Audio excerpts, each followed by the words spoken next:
नमस्कार, मैं हूं मीना शर्मा और आप देख रहे हैं हमारी खास पेशकश प्रयास। आज हम आपके लिए लाए हैं कुछ कहानियां जो इंसानियत में लोगों का भरोसा बढ़ाती है, जो इस बात का यकीन दिलाएंगी कि जीवन को बेहतर बनाने के अवसर मिलने पर हर कोई खुशहाली की तरफ बढ़ सकता है। ये कहानियां ग्रामीण और आदिवासी इलाकों की है, ऐसे इलाके जो दूर दराज के हैं मगर अब वहां भी धीरे धीरे बदलाव की बयार बहने लगी हैं। ये कहानियां ग्रामीण जीवन को बेहतर बनाने के JSPL फाउंडेशन के प्रयासों की है। सबसे पहले हम आपको लिए चलते हैं छत्तीसगढ़ के रायगढ़। घर के बड़े लोगों का मार्गदर्शन उनका आशीर्वाद होता है। फिर ऐसा क्यों होता है कि जिंदगी के जिस मुकाम पर सहारे की उन्हें सबसे ज्यादा जरूरत होती है वो वहीं पर अकेले रह जाते हैं? इन सवालों का जवाब ढूंढने के लिए JSPL फाउंडेशन ने कुछ बुजुर्गों की सूनी जिंदगी में रंग भरने का काम किया है, जो हालातों के चलते अकेले पड़ गए थे मगर अब उनका जीवन बदल रहा है।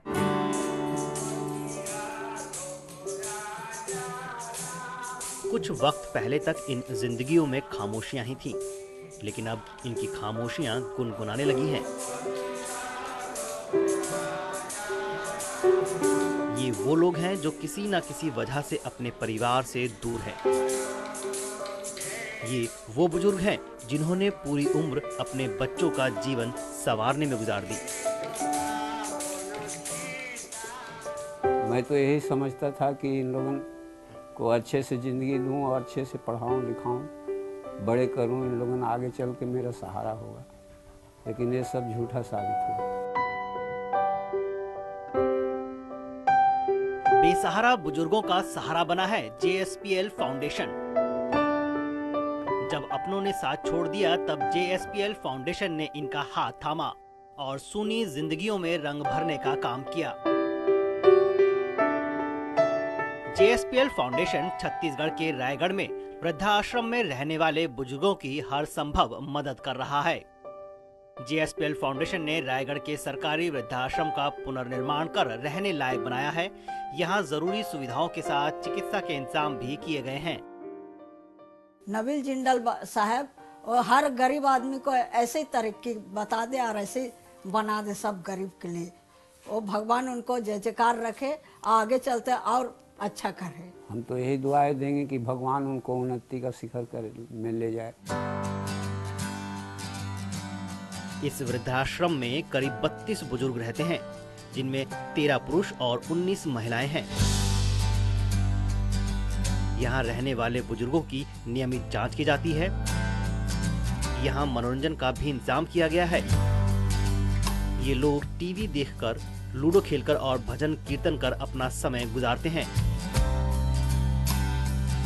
आज JPL का सहारा मिलने के बाद बेसहारा और लाचार लोगों के दिलों से लाखों दुआएं निकलती हैं। ये सोचकर दुख होता है कि इस दुनिया में ऐसे लोग भी हैं जो किसी वजह से अपने परिवार से अलग हो गए या उन्हें परिवार से अलग कर दिया गया।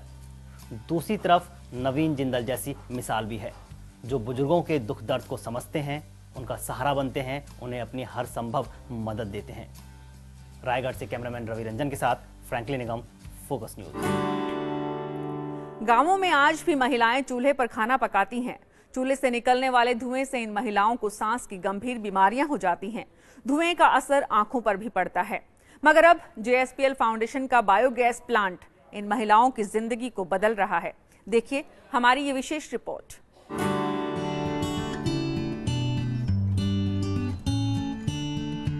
ये खुशी है एक नए बदलाव की, ये हौसला है उम्मीद का दिया जलाने का, और ये कोशिश है JSPL फाउंडेशन की। यह है छत्तीसगढ़ का आदिवासी इलाका तमनार। आजादी के 6 दशक बाद भी विकास का कोई नामो निशान नहीं था, लेकिन JSPL फाउंडेशन की पहल के बाद यहाँ की तस्वीर बदली है।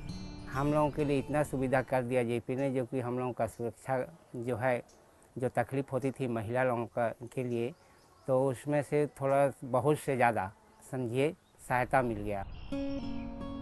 गांव की महिलाओं को 2 जून की रोटी के लिए सुबह शाम जंगलों से लकड़ियां ढोनी पड़ती थी, लेकिन JSPL फाउंडेशन ने यहाँ बायोगैस प्लांट लगाने की शुरुआत की तो इन महिलाओं की जिंदगी ही बदल गई। बाहर से लकड़ी ले जाते हैं तो बहुत चूल्हा में जलाते हैं तो बहुत समय लगत रही, जेकर जेमें धुआं निकलत रही, खांसी बीमारी हो जात रही। अब जिंदल ले गोबर गैस के सुविधा मिली से तो खाना जल्दी पक जाते।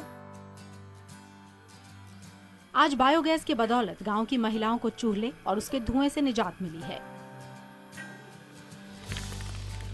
JSPL फाउंडेशन ने गांव में 141 घरों में बायोगैस प्लांट लगाने में योगदान दिया है।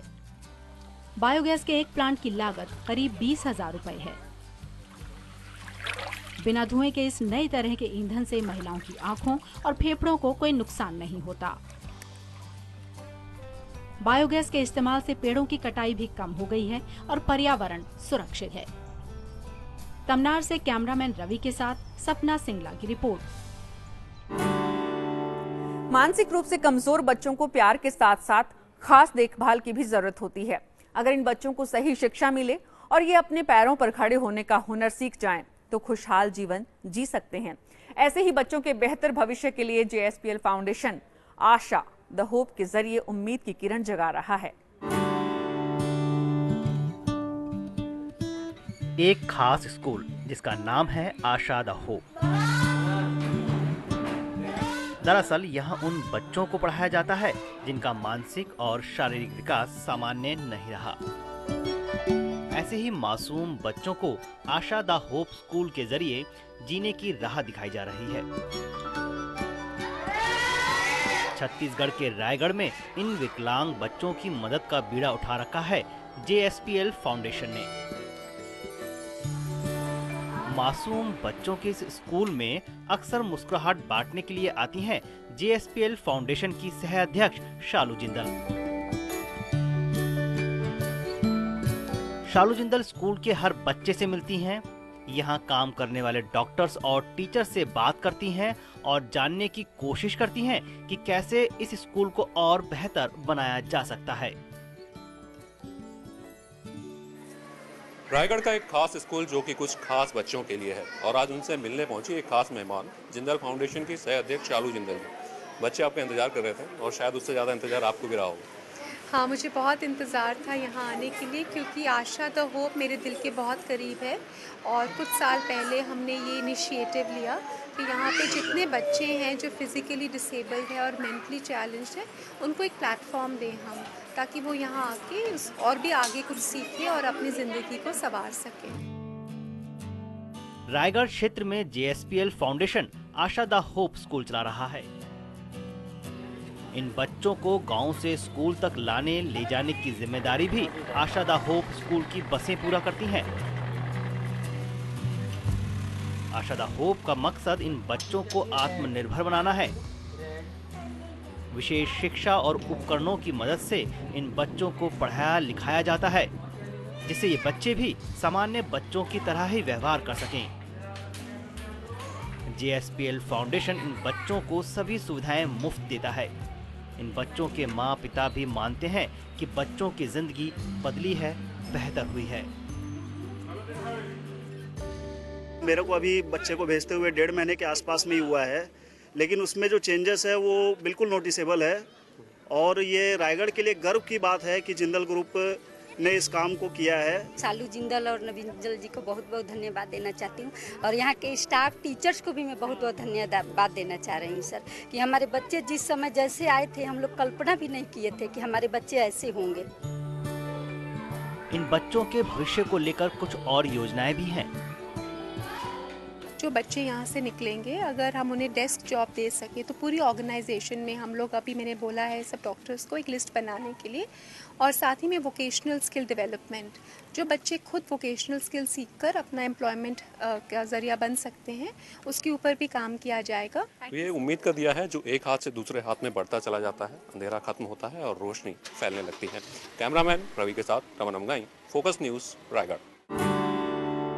और कार्यक्रम में यहाँ वक्त एक छोटे से ब्रेक का है, लेकिन आप कहीं मत जाइएगा, क्योंकि ब्रेक के बाद भी हम आपको मिलवाएंगे कुछ ऐसी ही ग्रामीण महिलाओं से जो घर की चार दीवारी से निकलकर अपने हाथों का हुनर दिखा रही हैं। दूसरे के बच्चे खाना खाते हैं तो मेरे बच्चे देख देख के रोते हैं, ऐसे मुझे खाना चाहिए मम्मी बोलते हैं, तो मैं कहाँ से लाऊंगी ऐसे खाना।